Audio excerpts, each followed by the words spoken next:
Video ini menganalisis tentang bencana banjir yang melanda Sumatera pada akhir November hingga awal Desember 2025 yang menewaskan banyak orang dan yang lainnya harus mengungsi.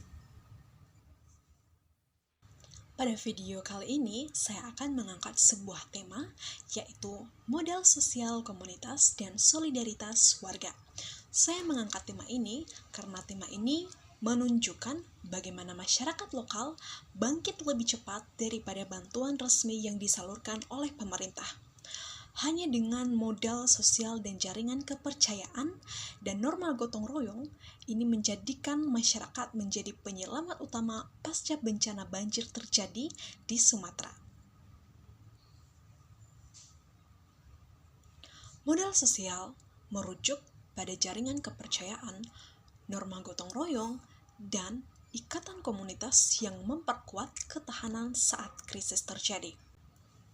Dalam konteks terjadinya bencana banjir di Sumatera, elemen ini mencakup seperti bonding atau ikatan internal antar keluarga ataupun suku, selanjutnya ada bridging ataupun antar kelompok, dan ada linking yaitu dengan pemerintah.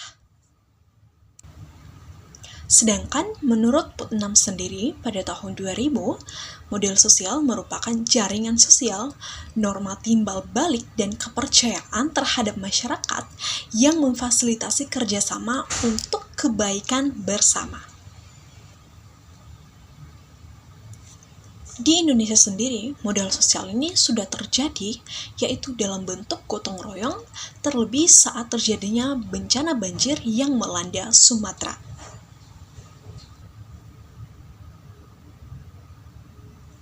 Di mana tetangga atau warga saling membantu untuk mengevakuasi korban dan masak bersama untuk pengungsi, atau bahkan warga saling bekerja sama untuk membangun shelter untuk sementara bagi masyarakat yang terkena dampak dari bencana banjir tersebut.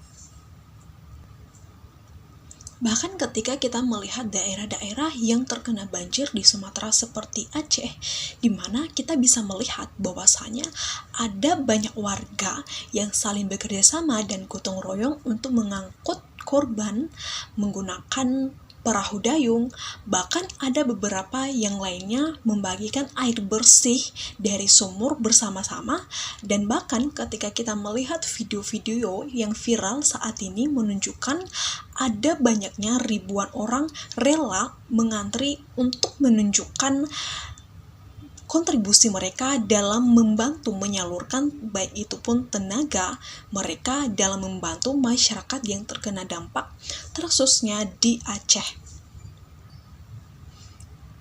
Begitu juga halnya dengan daerah di Sumatera Barat yang terjadi longsor, di mana komunitas adat tersebut saling membantu bekerja sama untuk menggali reruntuhan tanah longsor yang terjadi di Sumatera Barat dan saling membantu bekerja sama. Jika kita melihat juga di daerah Sumatera Barat yang terkena dampak banjir dan longsor, di mana kita melihat adanya komunitas Minang membantu keluarga korban untuk menggali reruntuhan dengan menggunakan tangan kosong, di mana di sini kita melihat bahwa adanya solidaritas yang kuat hanya berlandaskan dengan gotong royong. Jadi di sini kita dapat melihat bahwasanya modal sosial itu juga sangat diperlukan ada di dalam masyarakat, terlebih saat terjadinya situasi krisis ataupun bencana alam yang terjadi di sekitar kita seperti yang terjadi di Sumatera.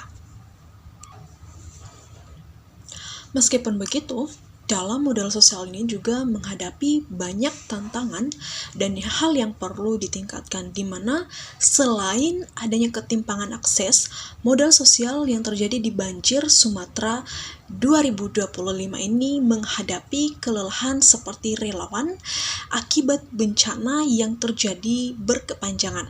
Selain itu juga ada beberapa warga lokal kehabisan sumber daya pribadi setelah berminggu-minggu melakukan gotong royong bersama tanpa adanya istirahat. Jadi diperlukannya koordinasi antar komunitas juga sering kacau karena kurangnya teknologi digital di desa-desa terpencil yang bahkan koordinasi antar komunitas sering kacau disebabkan karena kurangnya teknologi digital terkhususnya di daerah-daerah terpencil yang menyebabkan duplikasi bantuan ataupun celah distribusi ke kelompok rentan seperti lansia terganggu. Untuk itu diperlukannya saran ataupun alternatif dalam penguatan modal sosial ini, di mana pemerintah diharapkan dapat membentuk aplikasi mobile BPBD untuk koordinasi real-time gotong royong dan menghubungkan grup WhatsApp seperti RT dengan data pengungsi resmi sehingga bantuan dapat tepat sasaran. Diharapkan juga pemerintah dapat memberikan penyuluhan bagi warga untuk dapat fokus simulasi evakuasi untuk tingkatkan kesiapsiagaan bagi generasi muda ketika terjadinya bencana selanjutnya. Selain itu, pemerintah juga dapat mendorong masyarakat untuk kemitraan bisnis komunitas agar nantinya modal ini dapat digunakan untuk dana darurat bagi bencana banjir yang akan terjadi selanjutnya. Di sini kita dapat menyimpulkan bahwasanya modal sosial warga Sumatera membuktikan bahwasanya